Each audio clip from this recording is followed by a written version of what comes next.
Good morning. I wanted to check in with you and let you know how my reading has been going this week. I just finished Someday Maybe last night. In this book, we get to spend time with Eve. Eve has or had a husband named Quentin, who's nicknamed Q, who has killed himself, and no one knows why. He didn't leave a suicide note. And this book is about their love story and about her grief. And he's got a mom who is very rich that hates her.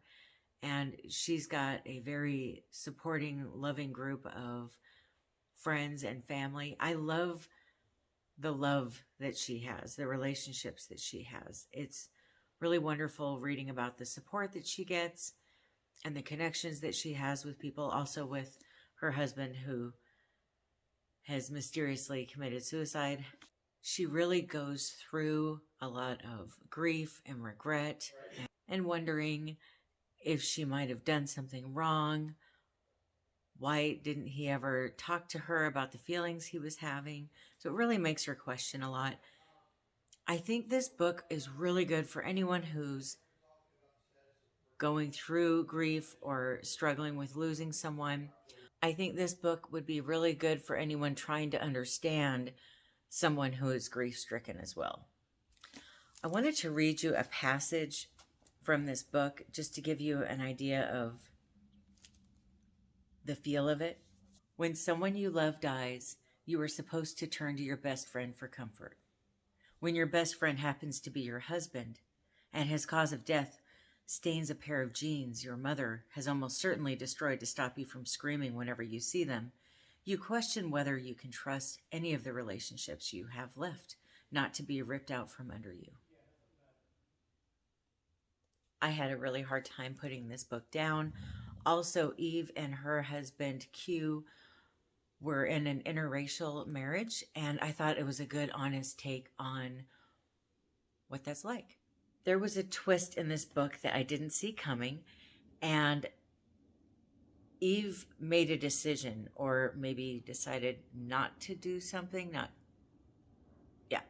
that I found very grating. It was very frustrating to me. I put a lot of effort into making sure that I didn't judge her character because I don't know how I would react in her shoes. I haven't been in her shoes. This book is about moving on and forgiveness, and I found it just to be very poetic.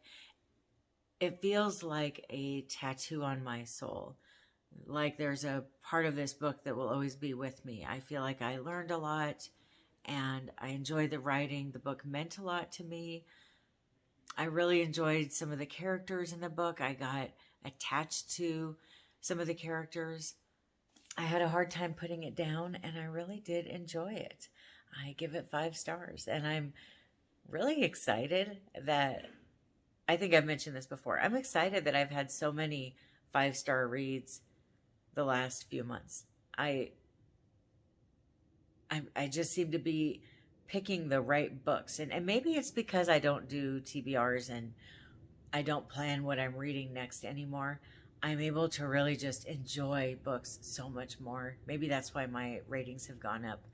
But I definitely recommend this book. And I think this is her debut novel. The writing was so good too. Yes, this is her debut novel. Up next, I'm going to be reading the Hacienda by Isabel. I'm not good at pronouncing Canas? One of the booktubers that I watch had mentioned that this book is similar to Rebecca. And I thought, you know, it might be a good time to read this when I'm so fresh off of reading Rebecca. It says Mexican Gothic meets Rebecca. Here we go again.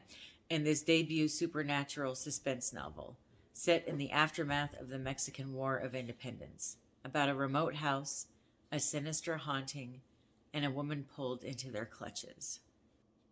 And this was my May 2022 Book of the Month selection. I'm just now getting into it, so this will count as my book of, well, actually, I guess either one of these books could count as my Book of the Month selection for the month. I also started Head Games, which is the second book in the Lock and Key graphic novel series by Joe Hill and Gabriel Rodriguez. And so far, it's good. What do you think? You still mad at me? Okay.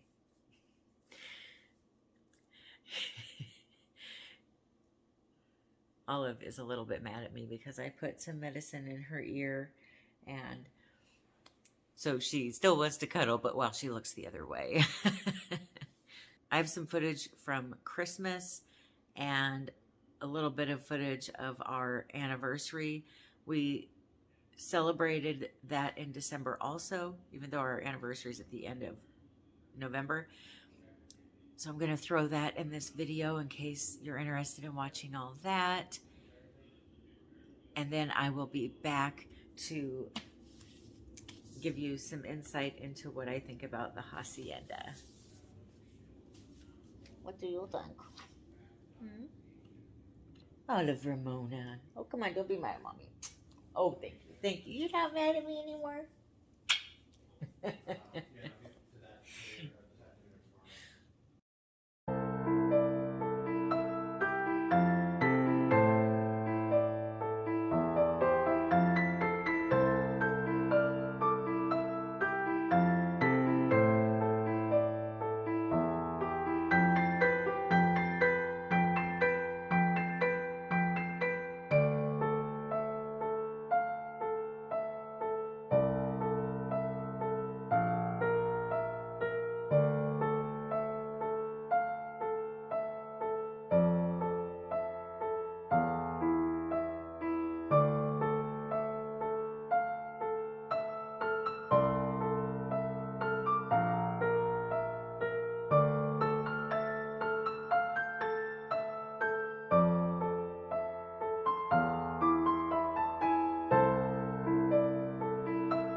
Do you like it?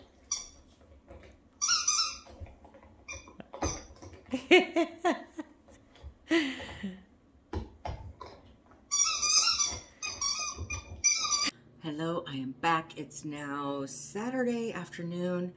I just got out of the shower. I'm about to make lunch, and I thought, why not multitask and talk to you while I cook? I don't think I even mentioned to you, I got sick the Friday before Christmas with like throwing up and like just every kind of stomach problem you could imagine. And then Brad got sick with the same thing on Christmas Day. So, and it just kind of keeps coming back. And so my ears had still been hurting from flying to Seattle and back. So I went to see the doctor. It turns out my ears got so inflamed from flying that it turned into an ear infection. And I and Brad both have the stomach bug that's been going around, which is so fun. He gave us some tips and medication and stuff to help us feel better. And I finally started going out again, because I didn't know. I thought maybe I had COVID or something, and I didn't want to get anybody sick. So I had stayed home without going anywhere for, I think it was a week. Yeah. And then I went to see him. He said, no, you're not contagious. It's fine. Go ahead and go out. So I went to the grocery store, got a bunch of stuff to make breakfast, lunch, and dinner for the next week. I got a bunch of, over here you can see the cat and dog food on the floor. And I'm just trying to get my bearings about me again. And I'm trying to get the house clean because it looks awful. So I have been cleaning and then reading off and on. Like I'll clean for like half an hour and then read for half an hour kind of thing. So I finished the Hacienda. In case you're curious, we're having tacos for lunch. And what I do is I put ground beef and low sodium taco seasoning with salsa and diced tomatoes. Also the diced tomatoes that don't have any salt added. And then I put sliced olives in there with some, what is this? Mexican style blended cheese, a little bit of sour cream, and then guacamole. I know it sounds a little bit more like a burrito though, so I don't know, but I call them tacos. So the Hacienda, this book. This book is about Beatriz, and she is living in Mexico in the I think it's 1821, if I remember correctly. So there's a lot of history in there.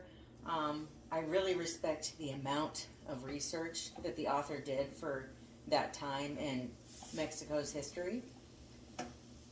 She just added a lot, not just about maybe what was going on politically, but what life was like then for different classes of people, or I think you would call it castes.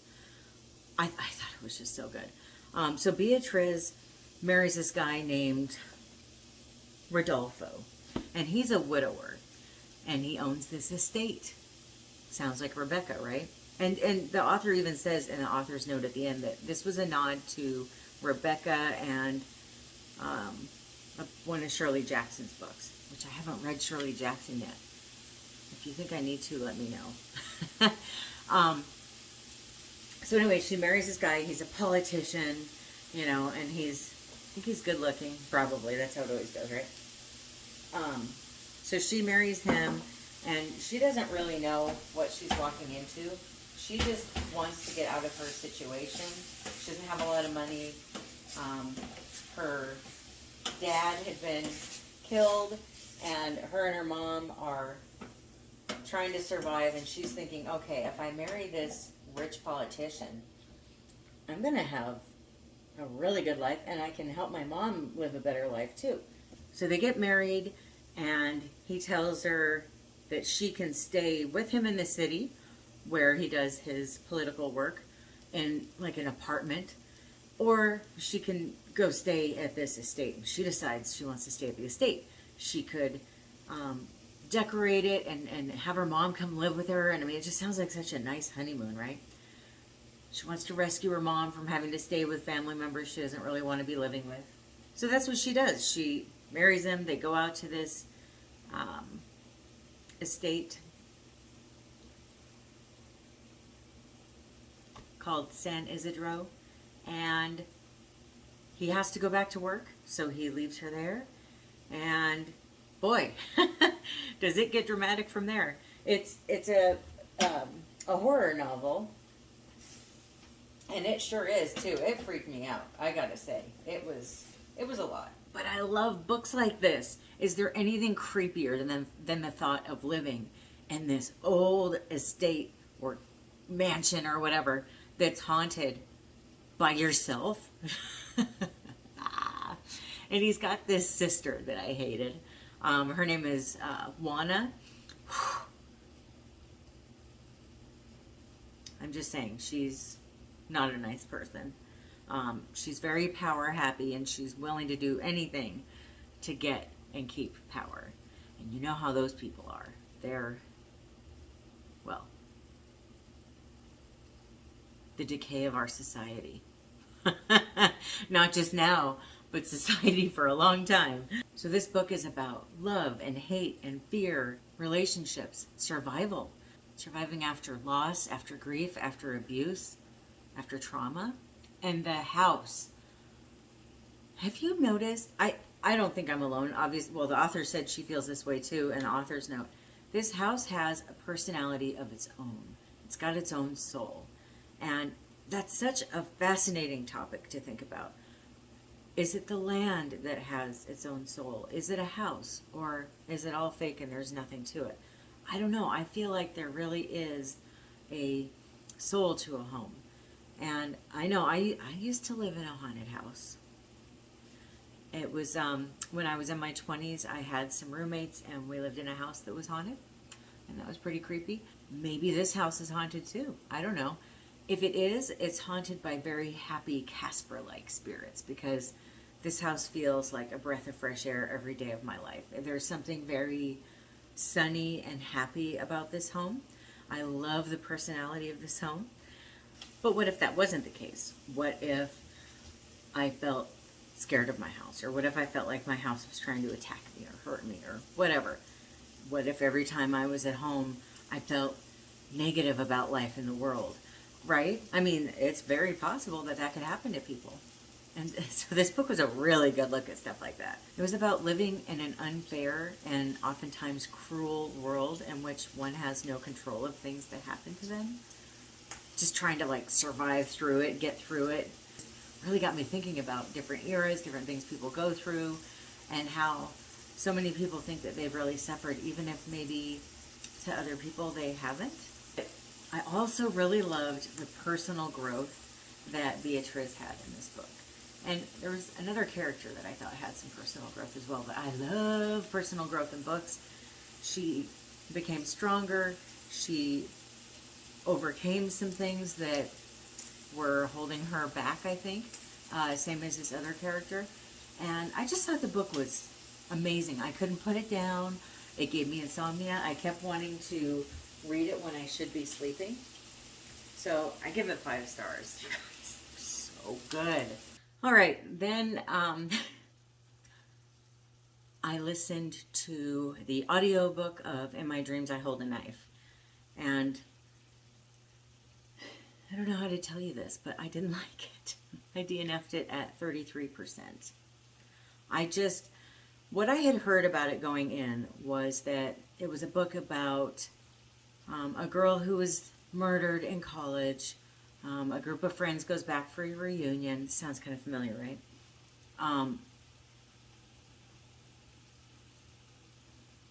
Everybody's super unlikable, but because the story was so good, people couldn't stop listening and they liked it anyway. Well, you know I don't care about the unlikable character part. In fact, I think that unlikable characters are a realistic part of life. I think, if I'm honest, I mean, don't we all have people that we don't like in our lives? There's no way that there's not somebody that you don't really care for in your life, whether it's a family member, an in-law, somebody you have to deal with at work, maybe your neighbor, maybe you don't like the person at the post office that's always there, whatever. We all have people that we find unlikable in our lives. And so to me, that's just more realistic. It feels so hallmarky when everybody is super friendly and lovable and likable. And while it's fun to escape to that sometimes, I just don't find it to be very realistic.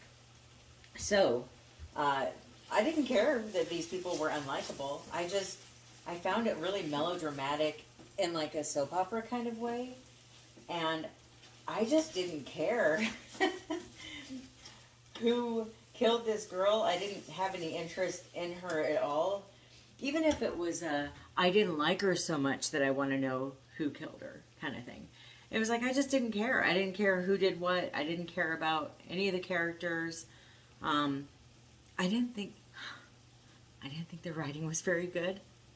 I didn't think that the outline was laid out in a way that was enticing. I hate to say that because I know so many people loved this book, and maybe that's part of the problem. Maybe it's a situation where I heard how good it was so much that when I did finally listen to it, I thought, this?